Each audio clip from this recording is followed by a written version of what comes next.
আমি যদি বলি ভাইয়েরা আমার, সারা বাংলাদেশে ওয়াজ করে বেড়াই, আপনারা যদি ইসলামী অনুশাসন মেনে না চলেন, আমার ওয়াজ বাহিরে চলে না। এই জন্য আপনারা ইসলামী অনুশাসন মেনে চলেন। গ্রামবাসীরা বলবে হুজুর দাওয়াত দেওয়ার আগে আগে বাড়ির খোঁজ নেন, আপনার স্ত্রী নামাজ পড়ে কিনা, আপনার পিতামাতা নামাজ পড়ে কিনা, বলবে কি বলবে না? তার মানে বোঝা গেল আপনি বাহিরে দাওয়াত দেওয়ার আগে নিজের পরিবারটাকে আগে সামলাতে হবে, নিজের পরিবারটাকে ঠিক করতে হবে। বিশ্বনবী সাল্লাল্লাহু আলাইহি সাল্লাম নবুয়তি পাওয়ার পর সর্বপ্রথম যাকে দাওয়াত দিলেন তিনি হচ্ছেন তার স্ত্রী হযরতে খাদিজা রাদিয়াল্লাহু তাআলা আনহা। খাদিজা রাদিয়াল্লাহু তাআলা আনহা দাওয়াত কবুল করলেন, কোনো কথা বললেন না। যখনই বললেন খাদিজা আমি তো নবুয়তি প্রাপ্ত হয়েছি, নবী হয়েছি, আমার উপরে অনেক দায়িত্ব আল্লাহ তাআলা দিয়েছে, ও খাদিজা তুমি আমার সাথে সাথে বলো লা ইলাহা ইল্লাল্লাহু মুহাম্মাদুর রাসূলুল্লাহ সাল্লাল্লাহু। একজন স্ত্রী কতটুকু স্বামীর প্রতি বিশ্বাস থাকলে পারে একটা ধর্ম ত্যাগ করে আরেকটা ধর্মে আসতে পারে? আমার ভাইয়েরা, আপনাদেরও স্ত্রী আছে, আমারও স্ত্রী আছে। আমিও যদি আমার স্ত্রীকে একটা কথা বলি, আমি যত বড়ই হুজুর হই তারপরেও একটু চিন্তা করে যে কথাটা মানা যাবে কি যাবে না। তার মানে আমাকে অত ভালোবাসে তাও না, একটা কথা একবারে বললে মেনে নেবে এটার কোনো গ্যারান্টি নাই। তার মানে স্ত্রীর কাছে 100% আমরা ভালো হতে পারি নাই, ঠিক না বলেন? আবার আমাদের স্ত্রীরা আমাদের কাছে অত ভালো হতে পারে নাই। যুবক যারা আছে মাঝে মধ্যে মনটা কয় এই বউটা বাদ দিয়া যদি আরেকটা বিয়ে করা যাইতো জীবনটা সুখী হয়ে যাইতো। তোমাকে বিয়ে করার পরে জীবনটাই ফানা ফানা হয়ে গেল, এরকম কারো কারো মনে হয় না? আমার ভাইয়া 8 বছর থেকে আপনি একসঙ্গে সংসার করছেন, তাকে জাহান্নামে দিবেন, এটা হতে পারে না, ঠিক কিনা বলেন? সুতরাং আপনি জান্নাতে যাবেন, আপনার স্ত্রীকে ইসলামী আন্দোলন করাতে হবে। আপনি জান্নাতে যাবেন, আল্লাহর কাছে দোয়া করবেন, আল্লাহ দুনিয়ায় একসঙ্গে যেভাবে আমরা সংসার করছি কিয়ামতের ময়দানে আমি আর আমার স্ত্রী যেন একসঙ্গে যেন জান্নাতে যেতে পারি, ঠিক কিনা বলেন? এই জন্য আপনার স্ত্রীর কাছে দাওয়াত পৌঁছাতে হবে। নিজে ইসলামী আন্দোলন করবেন তা হবে না, আপনার স্ত্রীকেও ইসলামী আন্দোলন বোঝাতে হবে। আমার ভাইয়েরা, মূল কথাগুলো বলতেছি, যেহেতু আলোচনা 10:30টার মধ্যে শেষ করব। বিশ্বনবী সাল্লাল্লাহু আলাইহি ওয়াসাল্লাম নবুয়ত প্রাপ্ত হলেন। নবুয়ত প্রাপ্ত হওয়ার পরে দাওয়াত দিতে শুরু করলেন, আশেপাশে লোকদেরকে দাওয়াত দিতে শুরু করলেন। আপনারা জানেন বিশ্বনবী সাল্লাল্লাহু আলাইহি ওয়াসাল্লাম একদিন পাহাড়ের চূড়ায় দাঁড়িয়ে বলছেন ইয়া সবাহা ইয়া সবাহা ইয়া সবাহা। মক্কায় এটা একটা রেওয়াজ ছিল, এটা একটা প্রথা ছিল, যদি কোনো মানুষ বিপদের সম্মুখীন হতেন ওই মানুষটা পাহাড়ের উপরে উঠে সকালবেলার বিপদ বিপদ বিপদ বলে চিৎকার করতেন। আওয়াজটা যত দূর পর্যন্ত যাইতো তত দূর পর্যন্ত মানুষ এই আওয়াজ শুনে সেই দিকে দৌড়াতো। আমার ভাইয়েরা, খুব সকালবেলায় বিশ্বনবী পাহাড়ের উপরে উঠলেন। উঠার পরে সবাহা, সকালবেলার বিপদ বলে চিৎকার করতে শুরু করলেন। চিৎকার আওয়াজ শুনে মানুষগুলো কান পেতে শুনতে থাকলেন, কে সকালবেলা চিল্লায়, কে এত সকালে বিপদে পড়েছে। আওয়াজটা শোনা যায় মুহাম্মদের মতো। এই জন্য সমস্ত মানুষ ওই পাহাড়ের দিকে দৌড়ায় যাইতে শুরু করলো। আরে মুহাম্মদ এত সকালবেলা চিৎকার করে কেন, কি সমস্যা? মুহাম্মদের বিপদ না গ্রামের বিপদ? এই জন্য পাহাড়ের দিকে দৌড়ায়।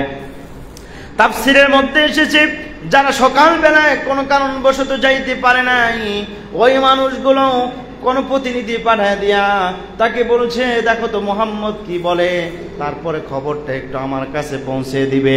আমার ভাইয়েরা, সবাই যখন ওই পাহাড়ের নিকটবর্তী হয়ে গেল, আল্লাহ নবী পাহাড়ের উপর থেকে দাঁড়িয়ে বলছে, এখানে বনি হাশেমের গোত্রের লোকেরা আছো নাকি? বলছে আছি।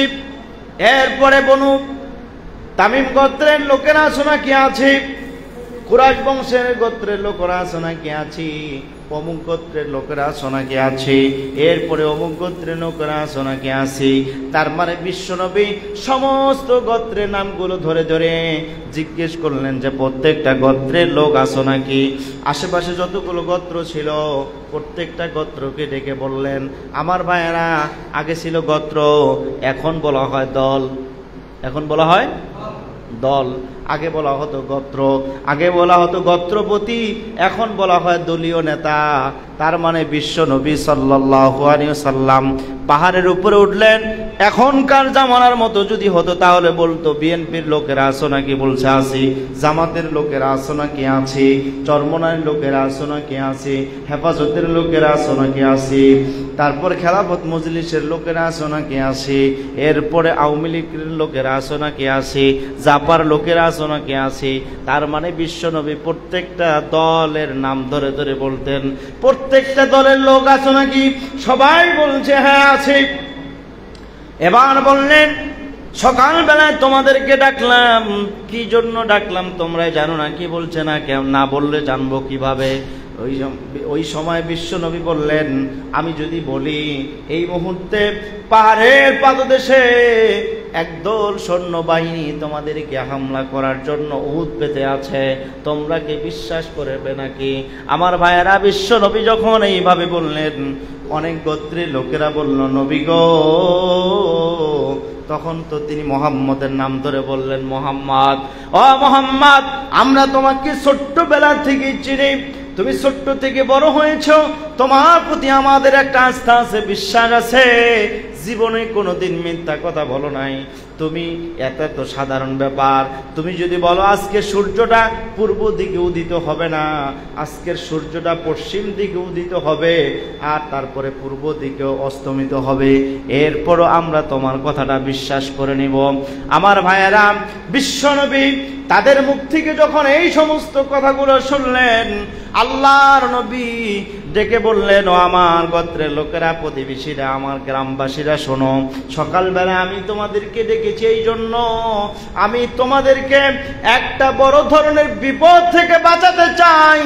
আমি লক্ষ্য করে দেখছি তোমরা সবচাইতে বড় বিপদের মধ্যে আছো, তোমাদেরকে কঠিন আযাবে পাকড়াও করবে। আমি তোমাদের কাছে একটা সমাধান নিয়ে আসছি, যদি তোমরা এই সমাধানটা মেনে নাও তাহলে তোমরা বিপদ থেকে রক্ষা পাবে। সবাই বলল, বলো দেখি সেই বিপদটা রক্ষা পাওয়ার জন্য উপায় উপকরণটা কি? আমার ভাইয়েরা, আল্লাহর নবী বললেন, তোমরা সবাই বলো, লা ইলাহা ইল্লাল্লাহু মুহাম্মাদুর রাসূলুল্লাহ সাল্লাল্লাহু আলাইহি ওয়াসাল্লাম। এই কথা বলার সাথে সাথে যখন বললেন যে আমি তোমাদেরকে দেখছি বড় ধরনের একটা বিপদের মধ্যে পড়বে, সেই বিপদটা হচ্ছে তোমরা যদি এক আল্লাহকে বিশ্বাস না করো, মনে রাখবে তোমাদের উপরে আল্লাহর গজবের ফেরেশতারা অপেক্ষা করে আছে, যে কোনো মুহূর্তে তোমাদেরকে ধ্বংস করে দিবে। পরকালে তোমাদের জন্য আযাবের ফেরেশতারা আযাব দেওয়ার জন্য উট পেতে বসে আছে। তোমাদের বাঁচার উপায় একটাই, সেটা হচ্ছে কালেমা পড়ে তোমরা মুসলমান হয়ে যাও। আমার ভাইরা, এই কথা বলার সাথে সাথে সমস্ত মানুষগুলো মাথাটা নিচু করলো, সমস্ত মাথা নিচু করলো, একজনের মাথা উঁচু হয়ে দাঁড়িয়ে থাকলো। সমস্ত মাথাগুলো নিচু হওয়ার কারণটা কি? নিচু হওয়ার কারণটা হচ্ছে এক একজনের মাথায় এক এক রকমের চিন্তা শুরু হয়ে গেল। কেউ বলছে মুহাম্মদ তো জীবনে মিথ্যা কথা বলে না, তার আজকের কথাটাও সত্য হতে পারে। কেউ বলছে মুহাম্মদ এতটুকু বলার জন্য আমাদেরকে এখানে নিয়ে আসছে, মুহাম্মদের কি মাথাটা পাগল হয়ে গেল নাকি, মাথা কি বিগড়ে গেল নাকি? কেউ বলছে মুহাম্মদ সত্য বলুক আর মিথ্যা বলুক, যেটাই বলুক, মুহাম্মদ আমাদের বংশের লোক, সুতরাং বংশের লোক হয়ে আমাদের বংশের লোকদের সাথেই আমরা শত্রুমি করব, এটা হতে পারে না। প্রিয় উপস্থিতি, সেই সময়টা যদিও জাহিলিয়ার সমাজ বলা হতো, ওই সময়ে নিজের আত্মীয় স্বজনের সাথে সম্পর্ক নষ্ট করা এটা মহাপাপ তারা মনে করত। কি মনে করত?